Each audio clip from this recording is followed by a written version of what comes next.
really important part. On a lot of the signet intercepts that we're seeing, Yehuda language and a bunch of other people can actually sometimes actually listen to Russians talk to each other, because they're quite honestly talking out stuff that you get from Radio Shack, right? This is like really bare bones commercial crap, and you can actively listen to their conversations. And language actually has done that several times. It's not very hard. It's not classified. They're talking over open commercial channels. And what you're hearing is not, oh, yes, save Russia. Yes, yes. Oh, Russia's in danger. Save our country, right? You get these letters from wives, from GIs that are fighting on the front in the West. And they're saying, we appreciate what you're doing. Come home soon. Take care of yourself, and, fuck the Nazis and all this other stuff, right? You see this huge outpouring of victory gardens and people putting their supplies, putting their rubber, putting all this metal into these things. You had this enormous outsource of support coming from the American public, right? I'm not going to speak for any other country. I'm just going to speak for my own. You had this enormous outpouring of support. My dad's mother was a nurse, and he was born in 1949. I mean, these people volunteered. They left their jobs. They sacrificed their scrap metal. They took rubber tires off. They threw them in these big piles, right? They buy victory bonds, right? They'd set aside 10% of their paychecks to go do this stuff, to go support the war effort. You are not seeing that in Russia. You are not seeing that in Russia, right? You're just not. You're not seeing this overwhelming support of people, just raw people, just come out and say, my son is fighting and I want him to do this and I want him to do that. No, what you're hearing on the phone is, yes, go ahead and rape Ukrainian women. Go ahead and get me a blender. Go ahead and get me this. Go ahead and get me that. Da, da, da, da, da, da.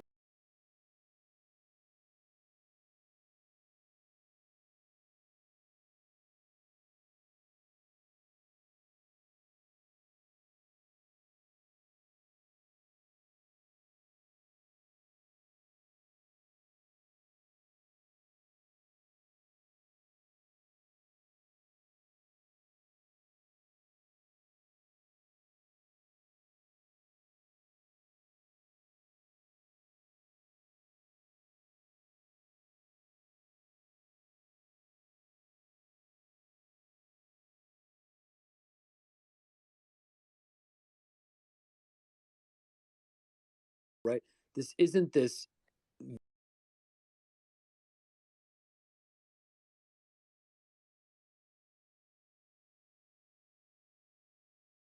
from home saying, yes, save Mother Russia. They're finding gold teeth, bracelets, earrings, rings, diamonds, just shoved in these guys' pockets, right? That is the red flag. That is the big signal that the Russian populace isn't having this big patriotic moment. They're having a big Best Buy moment, right? They think this is Kroger and they're going to get everything they can at knockdown discount prices. That is not a patriotic surge.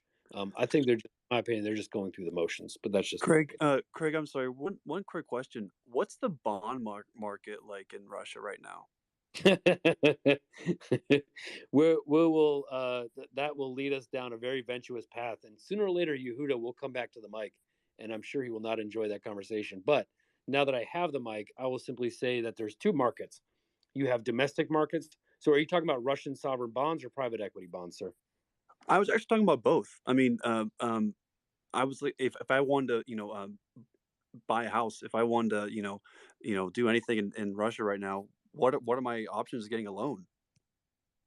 So right now, the key interest rate in Russia right now is 20%. To give you perspective, um, yeah, Ryan, exactly, 20%.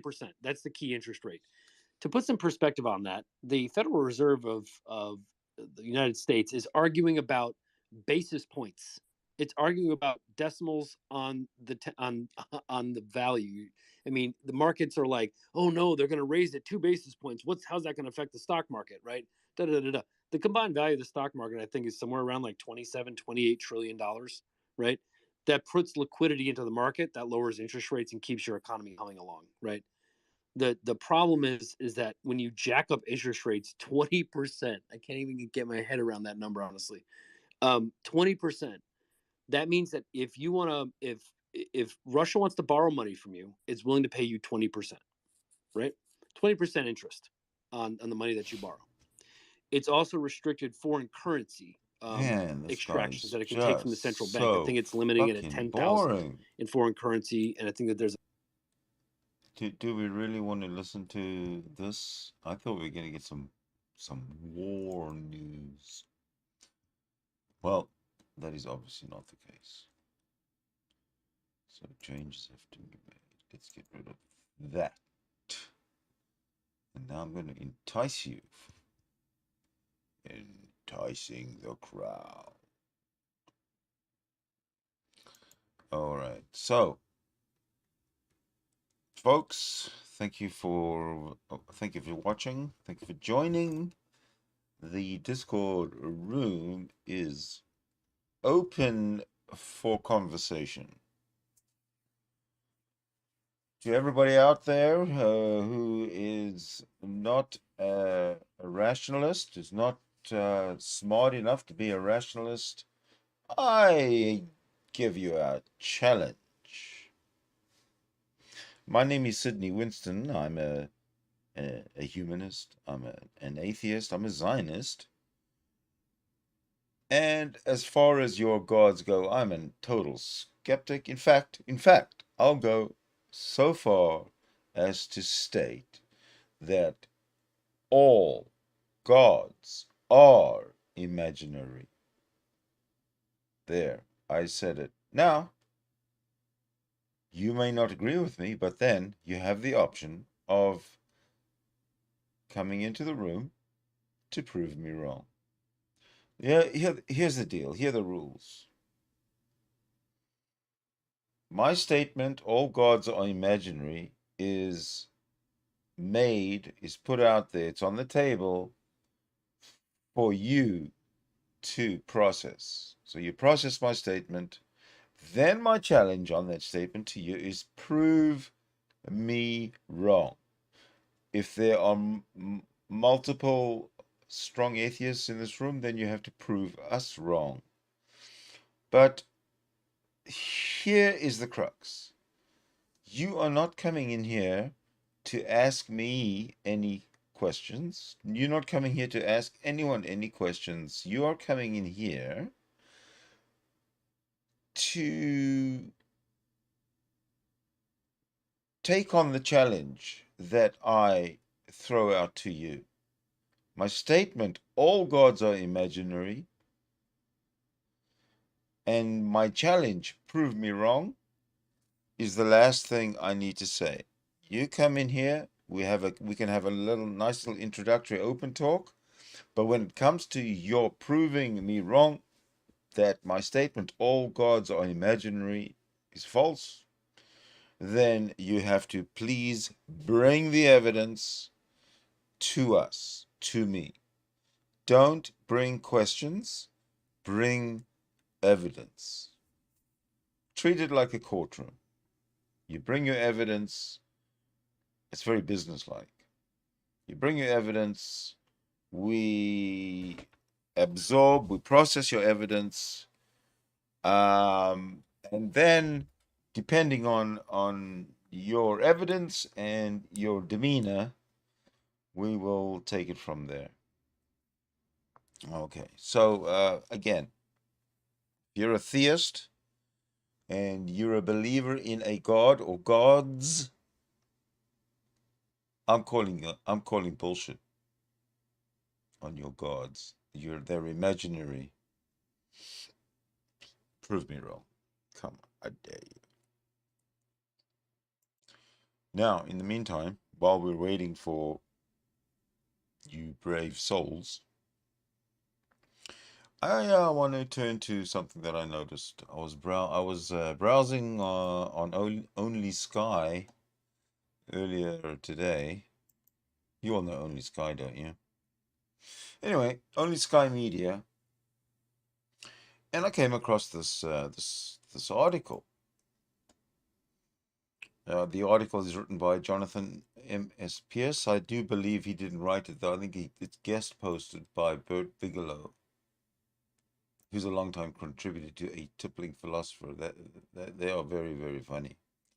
A Tippling Philosopher, worth following. The article is called "The Catholic Condom Conundrum," and I would like to go through it with you. In fact, I'm going to read it to you and try and make some sense of it. Look at this lovely statue. So the overview, there's an overview here. There is something of a conundrum for Catholics and the Church when it comes to abortion, condoms, abstinence, and reproduction. Okay, well, firstly, what is a conundrum? As we see at the bottom of the screen, it's a noun. And what it means is a confusing and difficult problem or question. I'll bring it up to the top. Conundrum. A confusing and difficult problem or question. All right, so here goes. You're in love. You get married. But you don't want kids. At least not for a while. Maybe later. Or maybe not at all. But you definitely do not want kids now. You and your spouse are devout Catholics. So you are anti-abortion. You might also be anti-contraception. But that only changes the degree of the dilemma that you face. If you don't want to get pregnant, if having a child would be a threat to your health, or an emotional or financial disaster, or if it would disrupt your career plans, or for any other personal reason, then you and your spouse must abstain from all sexual relations until you are willing to accept the consequences of conception. All this in light of the fact that God loves abortion, and that's a link to a different article. We might get there, we might have time. Even if you use a contraceptive method, condoms, pills, whatever, they are not 100% effective. There is still some risk. Of course, if you rely on the tried and failed rhythm system, the only method endorsed, but not really, if you see below, which we'll get there, by the Catholic Church. So, the rhythm system is the only method endorsed by the Catholic Church. I don't know what the rhythm system is personally myself, so hopefully it will be explained. If you rely on the rhythm system, your chances of conception are much higher, unless you are very, very disciplined at taking daily temperature measurements and cervical mucus readings. And then you must be willing to abstain for nearly half of the menstrual period anyway. There are no statistics available on this, but I doubt if many couples can consistently maintain the necessary discipline to pull this off, and even if they do, the failure rate is about the same as for condoms or pills. Here's a sobering fact. About half of all unplanned pregnancies happen to women who are using a contraceptive method.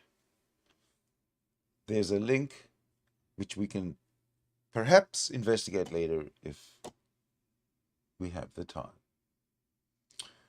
The only 100% effective method of preventing conception is abstention. If you roll the dice and lose, the only alternative to parenthood for women who will not consider abortion is to carry the fetus to term and give the baby away for adoption. This subjects the woman to 9 months of inconvenience and misery. Yes, don't say it isn't. Carrying an unwanted fetus, going through the pain of childbirth, and the emotional distress of giving up the baby. Is it reasonable to expect a woman to accept such an outcome? What about her partner? He suffers too. Watching his wife go through this ordeal, adoption is chosen by very few women. In 2014, only 18,000 children under the age of 2 were placed with adoption agencies. By comparison, there were about 1 million abortions. 2014, this is. Most couples in this predicament probably just accept the blessing, in quotes, as the church calls it, and cope with the disruption of their lives. This is clearly what the Catholic Church advocates. Personal wishes do not matter.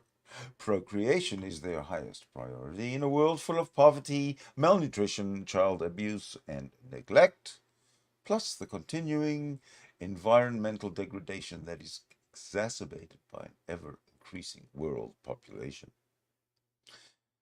The Catholic Church is not alone in forcing parenthood on reluctant couples. Evangelical Christians have similar prescriptions against abortion and contraception. Organizations like Quiverful openly advocate large families. Personally, I've never heard of Quiverful. Despite these pressures, family size in the United States has declined from around 5 in 1890 to 3.76 in 1940 to 3.13 in 2007. The source is the U.S. Census Bureau, current population reports from Statistical Abstract of the United States, 2008. Catholic families have also declined in size and are only slightly larger than the national average. It is clear that American Catholics have not attained this result by following church doctrine. The Catholic Encyclopedia, CE, puts it this way, quote, since the primary end of the family is the since the primary end of the family is the procreation of children, the husband or wife who shirks this duty from any but spiritual or moral motives reduces the family to an unnatural and unchristian level, unquote. Those are strong words. If you use a contraceptive, and even if you practice the rhythm method, your marriage is unnatural and unchristian. The Christian Encyclopedia goes on to say that the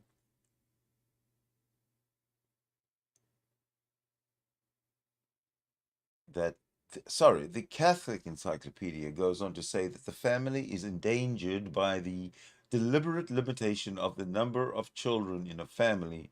This practice tempts parents to overlook the chief end of the family and to regard their union as a mere means of mutual gratification. Unquote. Expressing love for your partner is apparently not a sufficient reason to have sex. Enjoying the act is unimportant. It is the duty of Catholic couples to make babies, even if they do not want to. The Catholic Encyclopedia goes on to justify this opinion on economic grounds. Quote, inasmuch as the average man will not put forth his full productive energies except under the stimulus of its responsibilities, the family is indispensable from the purely economic viewpoint. Unquote. Can you believe this? As a man, I find this statement more than a little insulting. We are all lazy slobs who will only work hard if we are goaded by family responsibilities. Rubbish! The encyclopedia does not take an explicit position on abstinence by couples who do not want to have children, but it does make the following suggestion. Quote, the Church's teaching on virginity and the spectacle of thousands of her sons and daughters exemplifying that teaching have in every age constituted a most effective exaltation of chastity in general, and therefore of chastity within as well as without the family. Teaching and example have combined to convince the wedded, not less than the unwedded, that purity and restraint are at once desirable and practically possible. Unquote. The message is clear.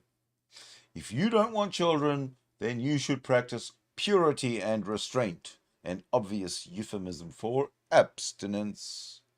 And it's good for you. Hoo-hoo. What is the cost of raising a child these days? Around $270,000, and that doesn't include college expenses, according to this recent study by Investopedia. Yes, this one. Given the current economic uncertainty, it is not surprising that many young couples find this prospect daunting and may wish to postpone having children until their careers are established and their financial situation is stable. But if their religion limits their choices, they must deny themselves the beauty and pleasure of sexual relations.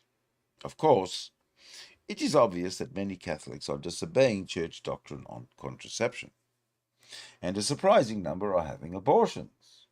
According to a 2007 Guttmacher Institute survey, the abortion rate for Catholic women was 22 per thousand versus 18 per thousand for Protestant women.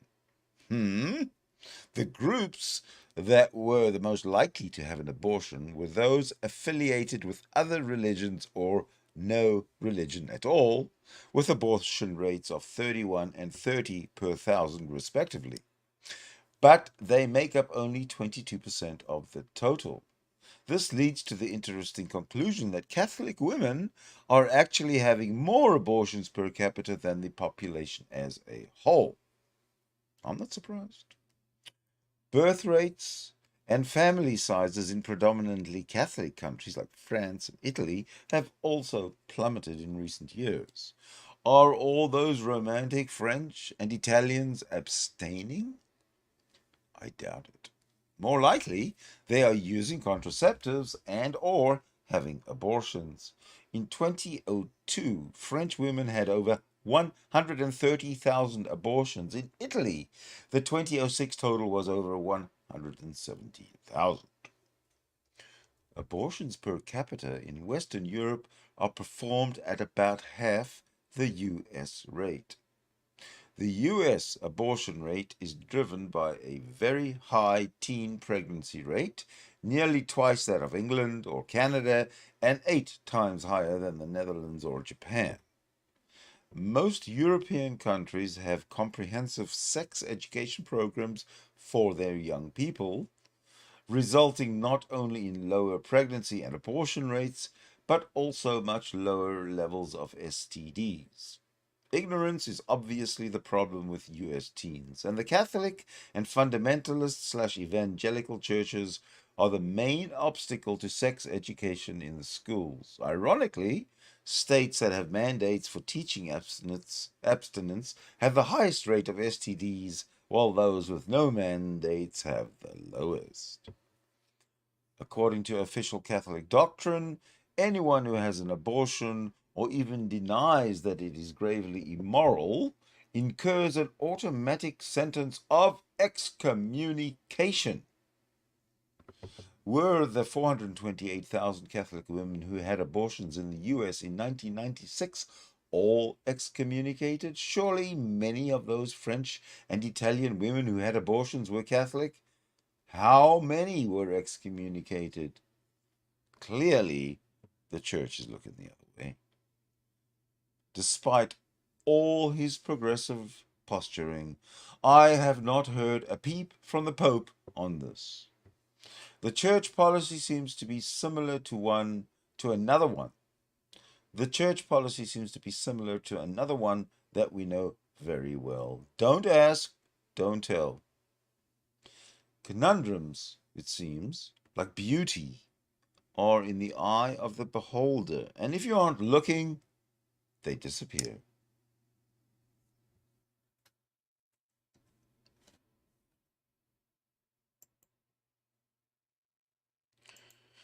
So there you go.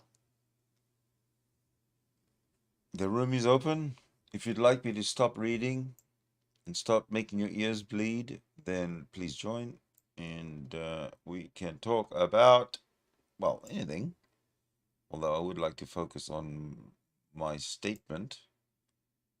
All gods are imaginary.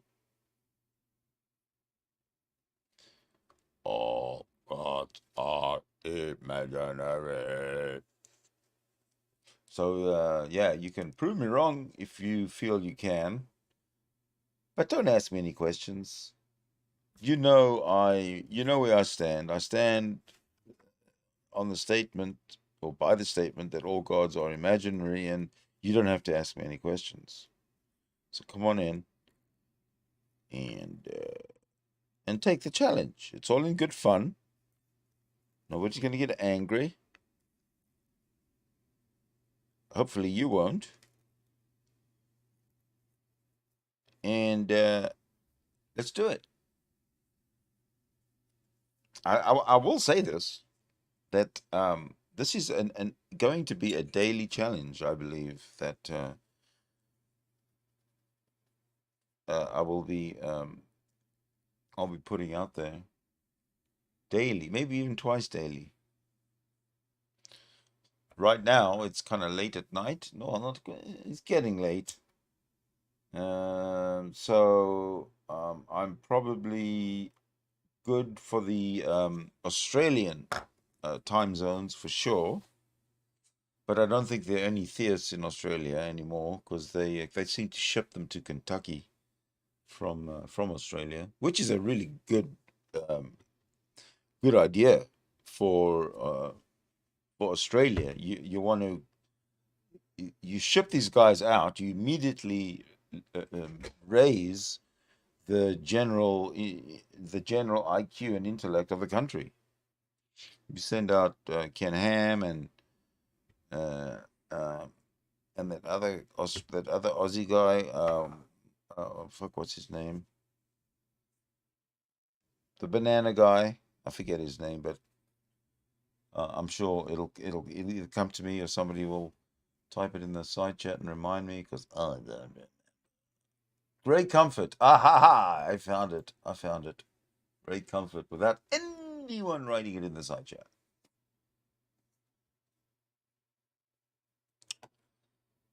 All right, I'll tell you what I'm going to do now. Why not now? Why not ever? All right. Yes, I'm going to, while nobody's coming in, and obviously, why don't I acknowledge all those who are actually watching, have taken time out of the busy day or night to watch. So, Sidney, Winston, I'd like to welcome you to the. That's me. Okay. Max Doubt is in the house. Hello, Max Doubt. Are you a disbeliever? You're a disbeliever. You'll need to explain that to me. What's a disbeliever? Baptist Joshua, what sort of evidence do you think would convince you? Well, Baptist Joshua, sir, what sort of evidence do you have that has convinced you? That's probably your best bet. I don't. The best evidence for me, Baptist Joshua, would be that if God were to exist, or to appear at once for everybody on the planet, so that there was absolutely no doubt of the empirical evidence for this God that has been given attributes for thousands of years without ever having been seen, makes it very difficult for me to believe in a God that has been given attributes but still hasn't been proven to exist. So this is a bit of a mind boggler. And so, what sort of evidence do you think would convince me? It's not a matter of thinking. Evidence is empirical. Evidence is that, but it's like a courtroom. I'm here to listen and watch, and you bring the evidence and you show me, or you tell me, or you do both. First you said proof, now you say evidence. Hold on, what do you mean?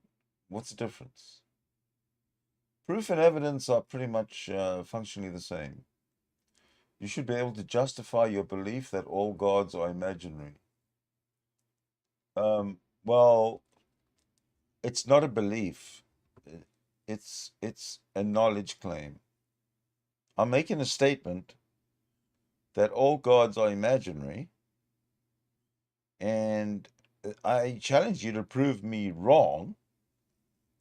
But as far as I can tell, all gods are imaginary because I've only heard about gods from other people who have heard it from other people and have had to obviously imagine the god in their head in order to tell me, because there is no way for this god to show me that it exists outside of having been told of its existence by another human. It's dumb, absolutely dumb. For I would go so far as to say this God is impossible to exist. But anyway, I'm going to carry on reading Baptist Joshua. This guy keeps talking fast, but does not seem to read all the massive viewers' comments, all two of them. Oh, is that about me? Am I talking too fast? I appreciate that, Baptist Joshua. Thank you for giving me that constructive criticism, because my reading skills need to be up. The game of reading has to be upped. My reading skills have to be improved. Thank you. Slowing down is one way. Thank you. Max, why do you believe in your opinion? Who's Max? Maxed out. Maxed out and Baptist Joshua, you guys are in the same on the same train.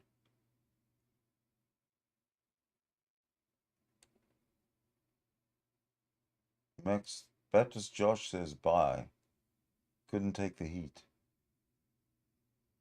Yeah, maxed out. You should be able to justify your belief. No, I'm not. It's not a belief. It's a knowledge claim because of the fact that all gods are impossible. They're all imaginary. That's the only time we've ever heard about them is from other people's imaginations.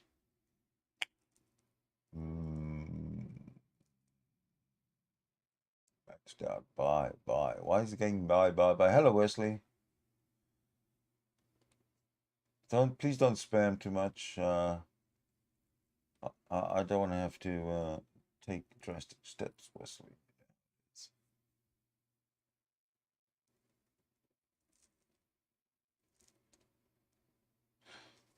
Is no one coming in to take up my chat? Where's Max? Are you watching Joshua? Baptist Joshua? You can take a shot.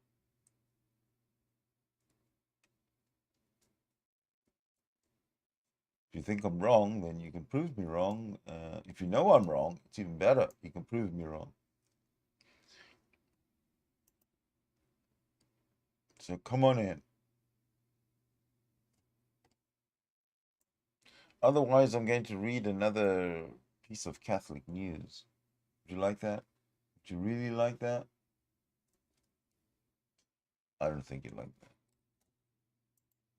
I'll tell you what I'll do. I'm going to go set something up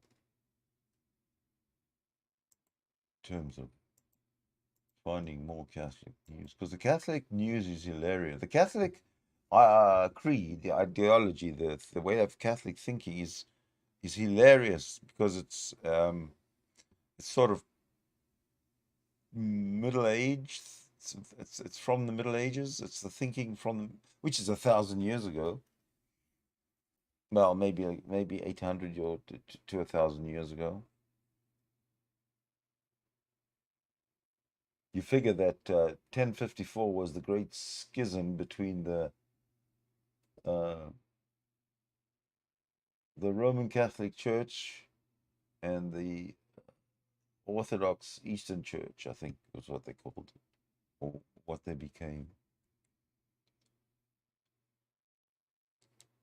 It's kind of dumb. Kind of dumb.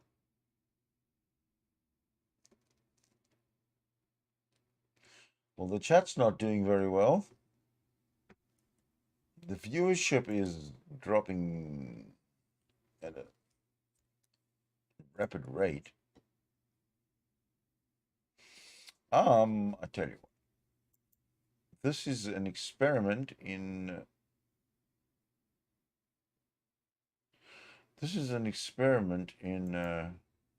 in trying to get a room going,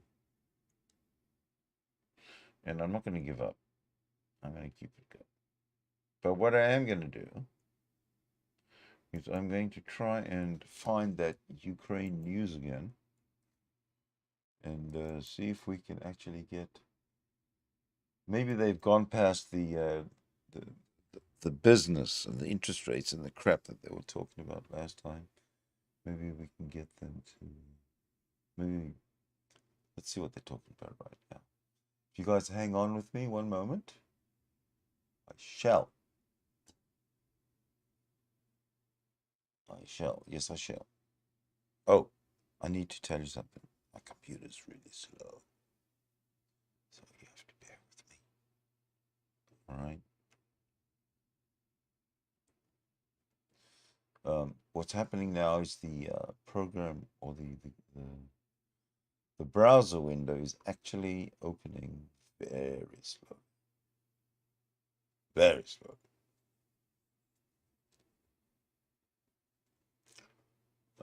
So slowly, in fact, makes me wonder if we're actually connected to the internet. Oh, we must be. Yes.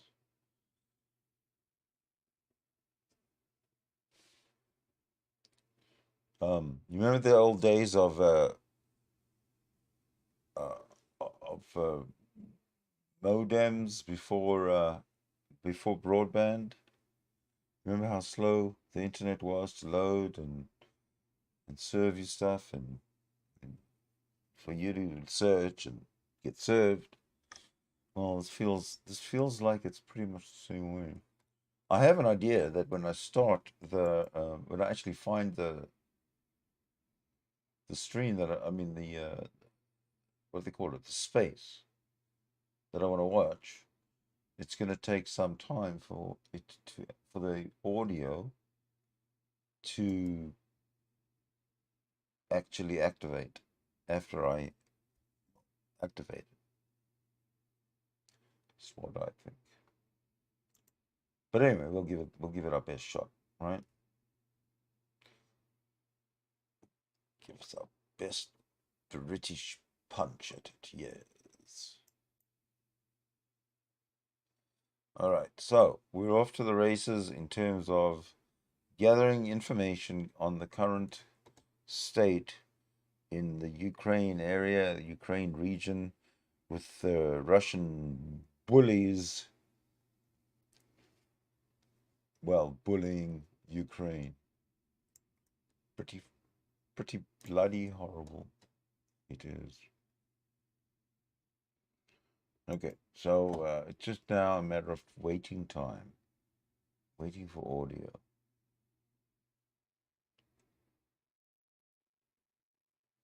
I'll give it maybe 20 seconds from now. Can you time? 20 seconds?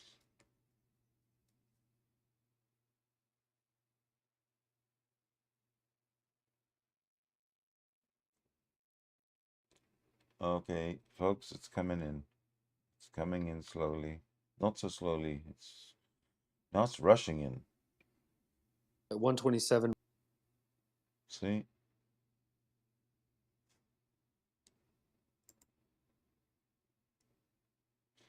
I just got to stop something from running so that it doesn't, because it's slowing down the feed. So, okay. Oh. All right. Shouldn't be long now.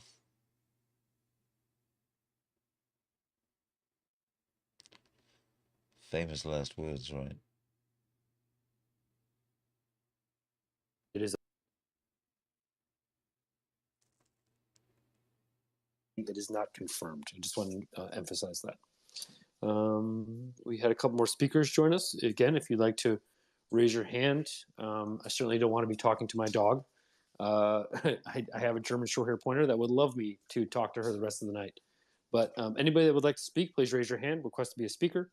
You're more than welcome to jump up here and join the conversation. But before we do that, I think it's a good time to just take a moment to have everybody just open their phones, their computers, their laptops, whatever device you might be using.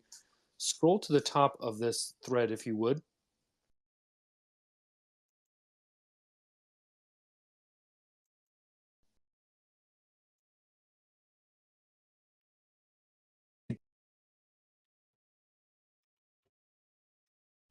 It sends military, it sends medical supplies.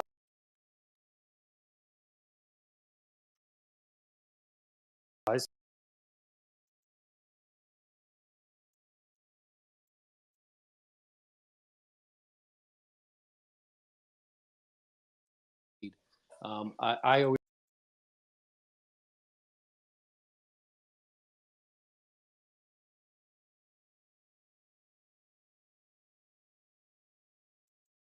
it is very simple. Back to the analogy, stock boxes on top of pallets and put them onto planes so that they can fly off. Nobody wants you to do that. You can give your time, your energy. Take that same thumb that you use to scroll up and go to the bottom right-hand corner of this. Click that little plus sign and just share it. Put a Ukrainian flag on that, and that's it. This is everybody is pitching in. If it is one thing we here in the West are good at, it is working together for a common cause. When we here in the West and around the world work towards a common goal, very few things can stand in our way. And Maria Age is just one of those organizations that is trying to do just that. So please consider donating. If you don't want to donate, no pressure. No harm, no foul. But we would ask you to consider donating anything that you might feel is relevant. But again, please go to that link, click on it, read through it, and see what you can do to help out. I don't want people sending things via Amazon to Yehuda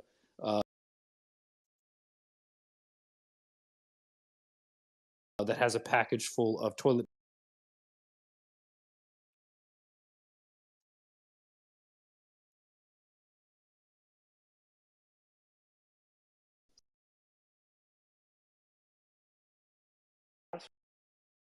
I'm not happy with this. This is just bullshit. This is crazy. We do not like that. Ah, I did not notice Alpha's with us. Hello, Alpha.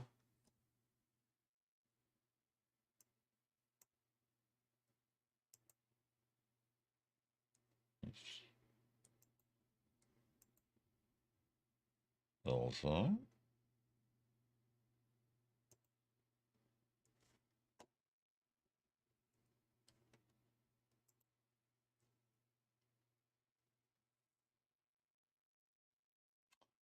Hello. Hello, Alpha. Sidney to Alpha.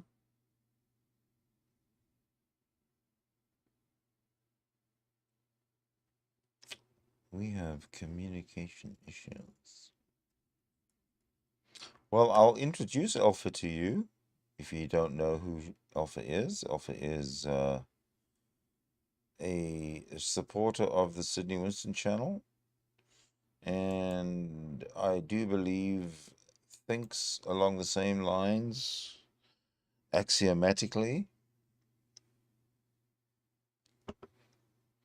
And also realistically. Like me, Alpha doesn't beat around the bush. Alpha says it like it is, and I like that. Don't lie. Don't lie to us, because we'll see right through.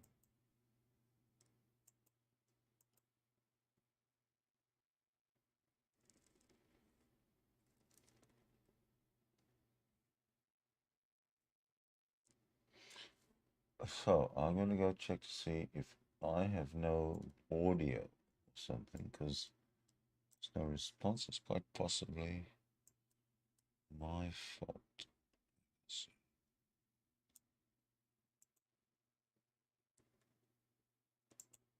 Do I have audio or anything at all? There's no response. It's quite possibly my fault. Well, I think I have audio coming through YouTube. Ah. Aha. Oh, Alpha left. Maybe Alpha will come back. We get on here.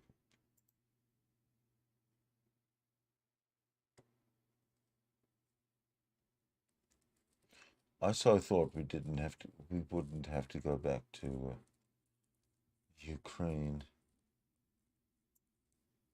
It looks like we're gonna have to go back to Ukraine if we are to continue this broadcast.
Lucas. Welcome. And I'm just going to read this off you, so I'm not stealing your thunder, Ryan. This did come from him. That China's oil is preparing to leave Western markets. And I'll just kind of read from the first paragraph so we can add some context here. China's top offshore oil and gas producer, that is the symbol of Canada, the United States, because of concerns in Beijing.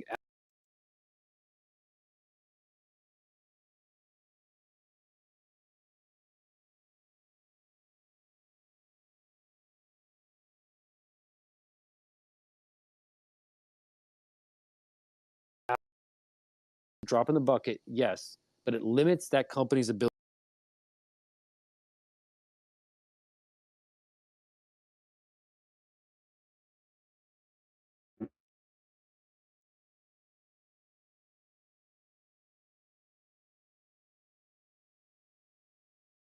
to make money, right? It limits that company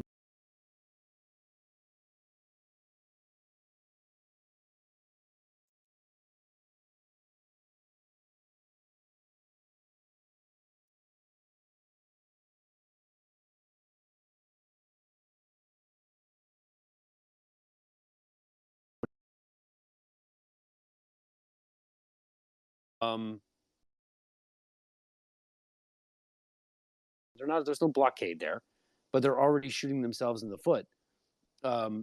In some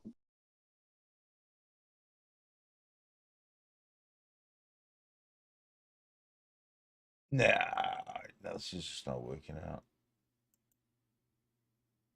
Look at that. cockamamie. That's what I'm waiting for audio to. That's where I'm waiting for audio to come from, and it's basically it's China's so foreign choppy. investment company. They invest in overseas oil developments. So basically, they go pick a good player in the United Kingdom or the United States, Canada, wherever oil's being drilled for. And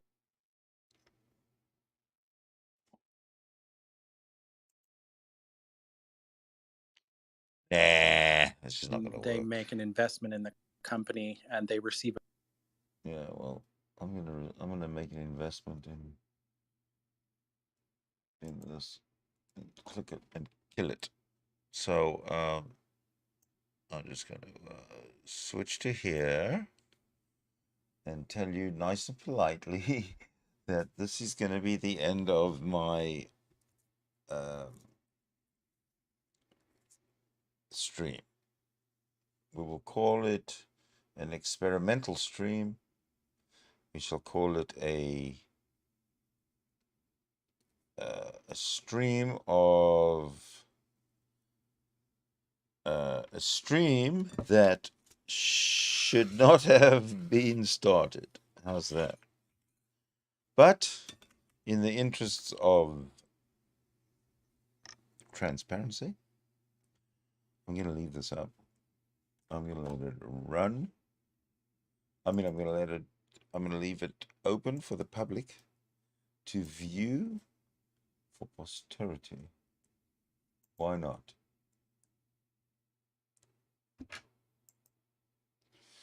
This is me. This is what you get. Thank you for watching.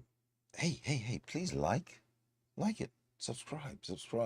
I'm trying to get 1,000. And I'm chugging along ever so slowly. It's like hopping with no legs. That's how slowly I'm going towards 1,000 subscribers. So share. Yeah, sharing is always a good thing. But the best thing to do is like and subscribe and share and everything. And so I bid you